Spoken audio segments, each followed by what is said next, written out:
Datuk, saya tertarik dengan apa ni ujar Ustaz Syarif tadi. Orang siapa yang nak kata dia ulama ni kan? Persoalan, kita lihat pada hari ni, ramai pihak yang mungkin hanya sekadar ada kelulusan daripada Timur Tengah ataupun jurusan agama, merasa diri dia ulama dan cuba jadikan tu sebagai modal untuk kritik, untuk naik di dalam politik dan sebagainya. Sedangkan kalau kita lihat zaman kegemilangan Islam, para ulama ni dia menghasilkan ilmu, menghasilkan karya kesajanaan. Ini karya kesajanaan pun tak ada, apa pun tak ada. Jadi ngaku ulama dan nakkan keuntungan politik. Apakah dalam kes ni kita kata okey, ulama kena neutral lah, tak boleh politik, bukan macam tu? Asli jawab. Bekas mufti jawab. Dia lagi berat soalan dia. Okey.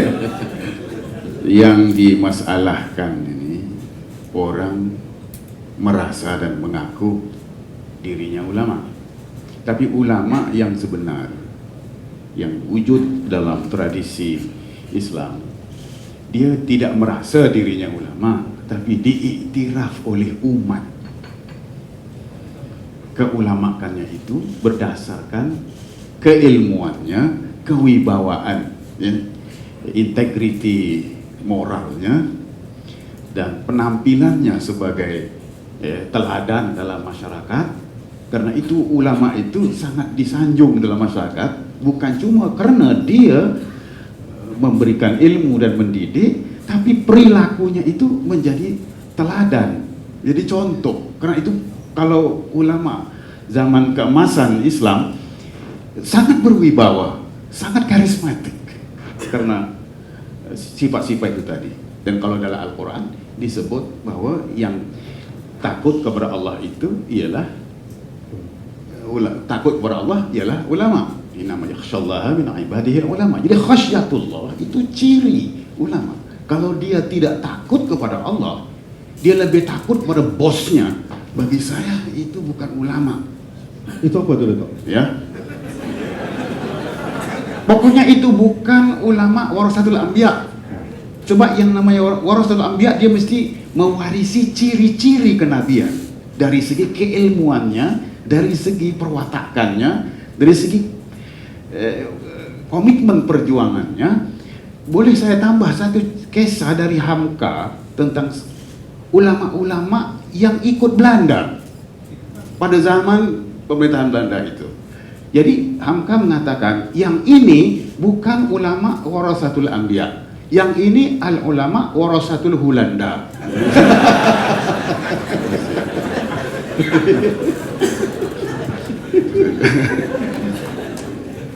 Gitu saja. Itu saja. Dia orang lama ni, dia ini yang bisa dia. Dia bagi sikit tapi dia punya makan dalam. Okay, terima kasih Datuk. Kita pergi pada Dr. Asri ya. Dr. Asri dah mulakan tadi. Saya sebenarnya ingin nak suruh sambungkan tentang soalan tadi, cuma Dr. Asri ada sebutkan tentang nak tegur ulama secara terang-terang ke ataupun secara senyap-senyap. Kita tahu bagi mereka yang membawa pendapat bahawa kena tegur secara senyap ni, mereka berdalilkan pada hadis Muslim, berdasarkan kepada kata-kata salafus soleh, dan malah terdapat ulama yang tuliskan buku tentang ulama pemimpin itu tak boleh ditegur terang-terangan. Jadi bagaimana pula Dr. Sri boleh kata ulama perlu tegur terang-terangan? Terima kasih. Menariknya, sebelum saya jawab, menariknya golongan yang kata tak boleh tegur pemerintah secara terang-terangan, golongan ini dia tegur ulama terang-terangan. Bila dia hantar ulama lain terang-terangan, tapi sampai kat pemimpin tak boleh terang-terangan. Dosa manusia ni ada dua jenis. Satu, dosa yang membabitkan soal antara dia dengan Tuhan, seperti yang membabitkan zina, minum arak dan seumpamanya. Saya bersetuju dosa dalam kategori ini tidak patut untuk kita cakap di khalayak awam, kerana ini benda yang kita boleh selesaikan dengan dia. Dan kita ada banyak hadis yang mana Nabi menyuruh kita menutup aib orang lain. Man satara musliman satarahullahu yaumal qiyamah. Siapa tutup orang aib orang Muslim, Allah tutup aib dia pada hari kiamat, seperti hadis riwayat Muslim. Perkara yang seperti ini antara dia dengan Tuhan. Kita boleh pergi jumpa dia, kita cakap dengan dia.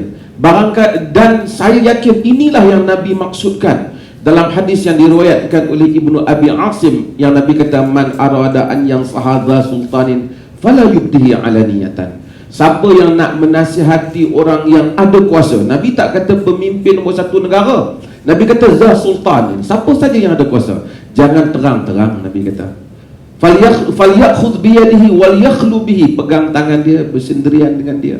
Fa in qabila minhu fadhak wa in lam yaqbal qad adda alladhi ma alayh. Kalau dia terima, tak apa, alhamdulillah lah. Kalau dia tak terima, kita telah tunaikan. Ini dalam perkara yang membabitkan soal maksiat peribadi. Tak payahlah nak cakap. Saya cakap juga kepada parti-parti politik, isteri Perdana Menteri ke, isteri menteri ke, isteri ataupun keluarga menteri, keluarga Perdana Menteri, Perdana Menteri sendiri ke, menteri sendiri, menteri besar ke, yang membabitkan isu peribadi, tak pakai tudung ke, apa ke. Saya ingat benda tu tak payah pergi ke pentas politik lah, boleh hantar terus kepada ini benda peribadi. Tapi apabila benda itu membabitkan urusan awam, yang membabitkan kepentingan rakyat, bagaimana mungkin sebuah negara yang buat parlimen, negara yang ada persidangan agung UMNO juga membincangkan tentang masalah negara, tiba-tiba kita cakap masalah negara kita, kesalahan kerajaan, pergi bisik kat telinga Perdana Menteri. Berapa orang boleh pergi bisik telinga dia? Sedangkan dalam hadis yang diriwayatkan oleh Al-Imam At-Tabarani, apabila Muawiyah bin Abi Sufyan dia berucap dan dia menyebut bahawasanya al-malu maluna wal fai'u fai'una faman hala bainana wa bainahu hakamnahu ila Allah bi asyafina. Harta-harta kami dan segala khazanah kami, siapa yang halang harta negara untuk kami guna, maka kami hukum dia dengan pedang kami kepada Allah Ta'ala. 3 minggu dia cakap tak ada orang. Minggu yang ketiga ada orang bangun dan jawab dia, kata harta Allah, bukan harta kau, bukan harta keluarga kau. Dan Muawiyah turun dan Muawiyah membaca hadis Nabi. Muawiyah kata, sayakun a'immatun ba'di yaqulun wa la yuraddu alaihim innahum yataqahamuna fin nar kama tataqahamul qiradah. Akan ada pemimpin selepas daripada aku, apabila mereka bercakap, tak ada siapa bangkang mereka. Mereka akan terlompat-lompat dalam neraka seperti mana terlompat-lompatnya kera. Ini apabila orang ni jawab Muawiyah secara terbuka, kerana itu yang mereka faham.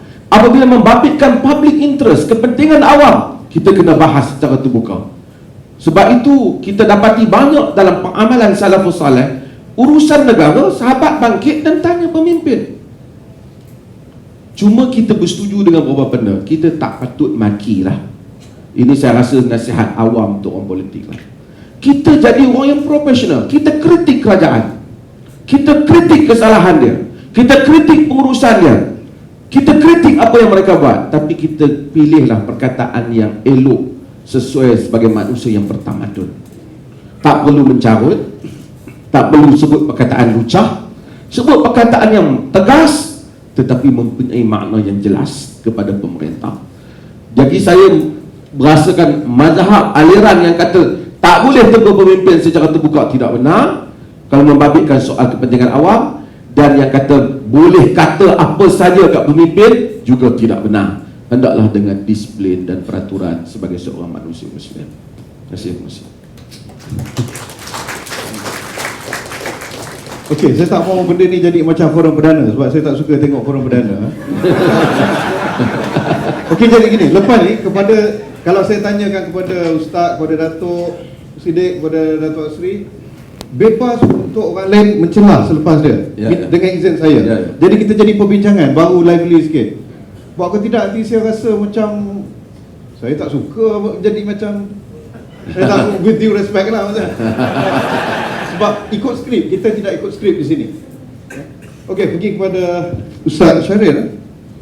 Menarik perbincangan tadi. Boleh kita tanya soalan paling simple. Apa peranan ulama dalam UMNO? Ya, terima kasih pengurusi, dan saya rasa keputusan saya meninggalkan Forum Perdana satu keputusan yang bijak lah. Saya berada di pentas ini dan saya mendapat pengurusi yang lebih nakal daripada pengurusi Forum Perdana. Saya setuju dengan Datuk Asri bila membangkitkan soal kaedah menegur. Walaupun di awal tadi sebenarnya saya belum habis berbicara tentang ulama yang mana ni yang boleh menegur pemimpin. Sebab tafsiran ulama hari ini, maaf cakap, saya pemimpin Akaumbi, saya tahu masyarakat kita berdiri tak sama tinggi di atas padang yang memang tak rata dari sudut pemahaman terhadap siapa itu ulama. Kalau tak, takkan orang kampung saya senang-senang ditipu oleh ulama jadi-jadian dalam mengubat nikah batin dan sebagainya.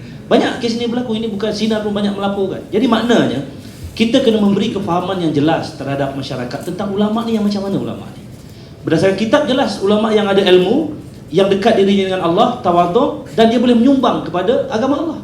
Dan kalau begitu, adakah pakar-pakar sains, kalau dulu adanya Al-Khwarizmi, apakah mereka itu bukan ulama hanya kerana dia tahu cara nak buat laluan bintang dan sebagainya? Walhal kesan ilmu dia itu digunakan untuk berdakwah menyeberang lautan, samudra. Okey, baik. Jadi kalau kita dah boleh jelaskan di mana satu ulama, maka ulama inilah sebenarnya yang diharap oleh Ustaz Asri tadi, Datuk Asri tadi, untuk berada dalam masyarakat, menegur kepimpinan, memberi perkara-perkara. Saya dalam UMNO, saya latar belakang pendidikan Islam, menyertai UMNO, masuk kerja Jabatan Agama 10 tahun, orang pandang saya serong. Dia kata, ni kau satu-satunya budak lah yang belajar agama yang fikiran tak waras masuk UMNO. Hanya kerana katanya UMNO menutup pintu terhadap tekanan ataupun perkara yang melibatkan agama. Saya rasa tidak. Kerana saya kebetulan diberi peluang banyak. Kami, Doktor, dalam UMNO, di peringkat cawangan, bahagian, pemimpin UMNO telinga panas paling kurang setahun sekali.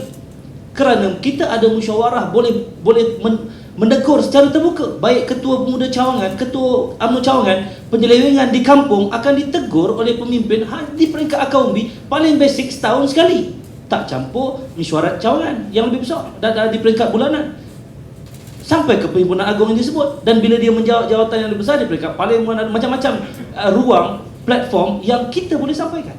Saya terbabit langsung salah seorang yang bahaskan hujah di Perhimpunan Agung tahun 2004, mewakili pemuda, bercakap tentang silibus pendidikan yang tak berapa Islamik dalam Kementerian Pelajaran. Akhirnya lahir Jacob. Saya bawa antaranya dan rakan-rakan yang lain. Lahir Jacob, bahasa Arab dan sebagainya. Dan maknanya saya nampak ruang itu ada. Dan sejauh mana ulama hari ini yang disebut ulama mampu dan sanggup menggunakan platform yang tersedia untuk menegur kepimpinan dalam UMNO, tepuk dada tanya diri masing-masing.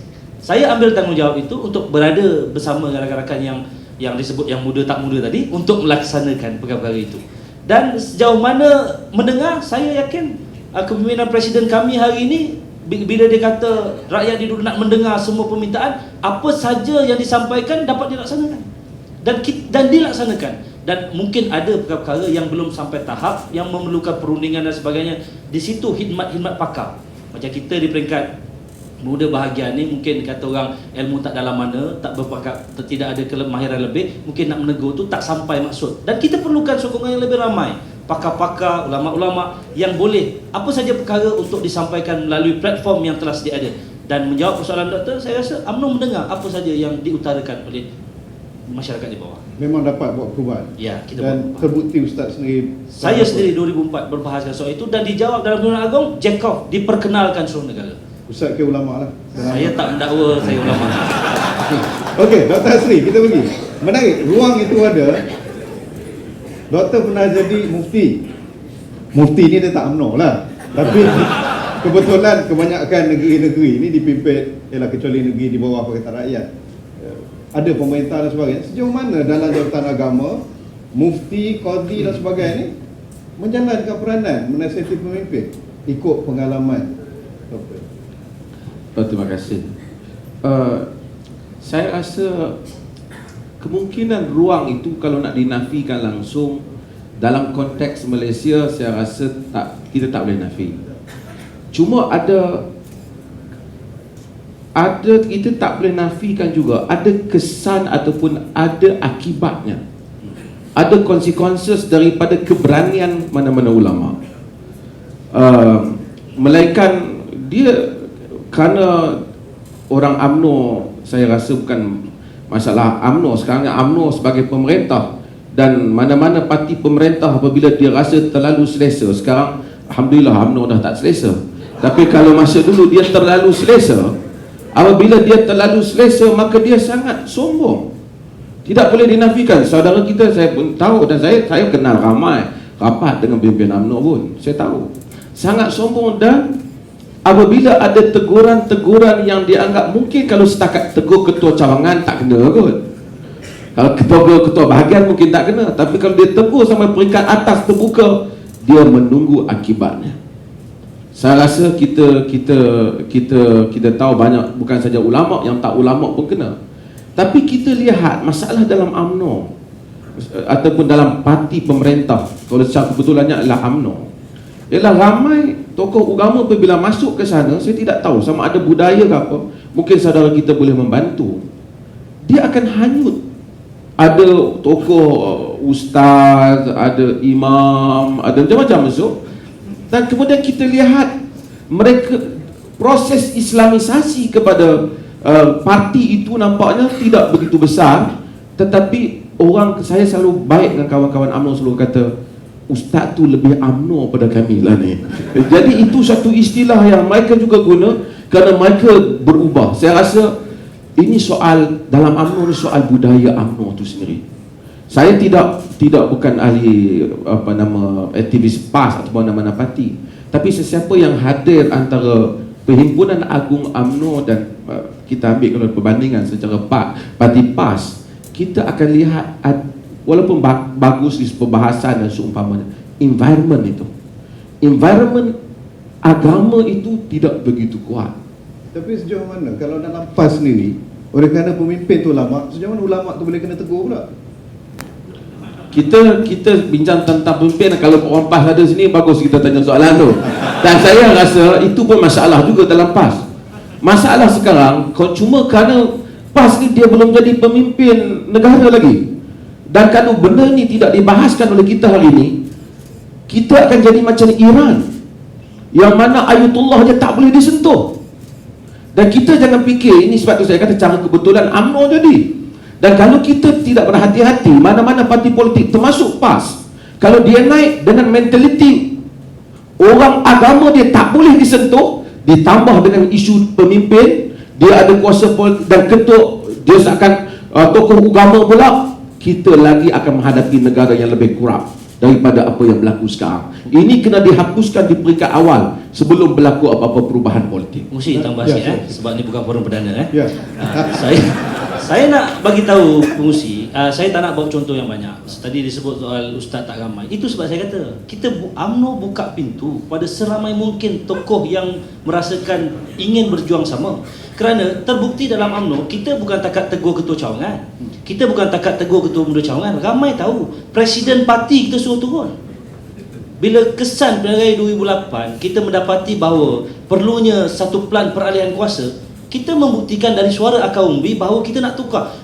Ada setengah parti, presiden dah teruk macam mana pun, demi kononnya maruah ego, dia pertahan. Kita tak, kita dah lakukan. Jadi ini menunjukkan bahawa kita bersuara. Dan sebab kita dibincangkan tadi, adakah ruang menegur pemimpin itu berlaku dan boleh berlaku? Dan saya jawab, benda itu memang berlaku dan Tapi kalau minta presiden itu untuk berdebat, itu topik lain lah. Itu topik lain yang boleh kita bincang lah. okey, Datuk, saya rasa kalau nak cerita tentang pengalaman, Datuk Siddiq Fadil pernah hidup dua alam. Waktu menjadi Presiden ABIM, kita lihat bagaimana adanya sinergi ataupun agak lunak ABIM ini dengan pemerintah. Tetapi selepas 98, kita lihat hubungan itu lain. Betul tak? Okey. Jadi bagaimana Datuk lihat peranan ulama dalam dua tempoh ni? Adakah kerana ada beza suasana politik, hatta ABIM sendiri pun jadi seperti itu? Okey. Dari sudut pandangan ulama, ulama harus menguasai fiqhul nusus wa fiqhul waqi'. Fikih nas dan fikih reality. Nas tidak berubah, tapi reality mungkin berubah. Jadi kalau dulu lain, sekarang lain, akan datang lain lagi. Itu adalah karena perbedaan reality. Jadi yang kita baca ketika itu ialah soal reality. Ada waktunya suasana kondusif memungkinkan kita berpartisipasi dan berkesan karena didengar, ya. Artinya pemerintahnya itu punya kesediaan, keterbukaan untuk mendengar. Tapi ada waktunya hal itu tidak mungkin. Pemerintah macam disebut oleh Dato' Asri terlalu sombong, ya, dan tak mau dengar, ya. Tidak seperti Nabi Sulaiman, usahakan suara ulama, suara semut dia dengar. Saya ingin sebut pengalaman karena moderator udah terlanjur sebut saya hidup dua alam.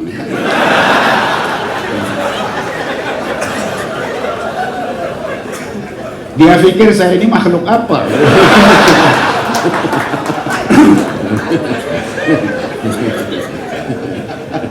Tapi yang saya sebut bahwa kita memperhitungkan reality, perubahan reality. Ada waktunya memungkinkan, ada waktunya tidak. Dalam sejarah Islam begitu. Ada waktunya ulama berpartisipasi dalam politik, dalam menjalankan pemerintahan. Tapi ada waktunya mereka berundur. Ini yang disebut insiraful ulama minal janibi siyasi wal uquf ala jawanibil ukhra. Ulama mengundurkan diri demi maruah.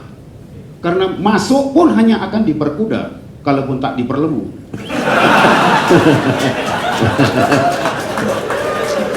Demi maruah ulama, ya, mereka undur diri. Saya ada waktu-waktunya digoda juga untuk masuk. Dan bukan dengan lembu, ya. Dan saya memikirkannya, gitu ya. Tapi ada ulama-ulama, teman-teman yang menasihatkan, jangan. Selama ini Anda kan jadi ustadz, jadi kiai, membahas pendapat ulama, pendapat Syafi'i, Syatibi, Al-Hambali, pendapat Ahlus Sunnah, pendapat Syiah. Dalam politik lain, pendapat-pendapat ini tidak penting, yang penting pendapatan.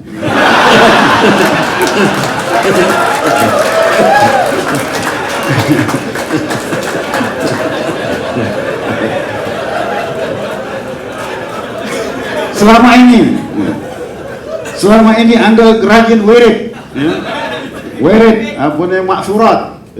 Nah, kalau tertinggal tasbih kita pakai ini garis-garis jari ini.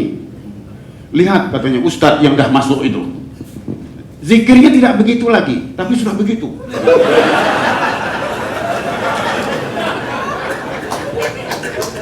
Jadi kesimpulannya bahwa kita harus tegakkan nusus, tetapi juga harus memahami reality yang berubah.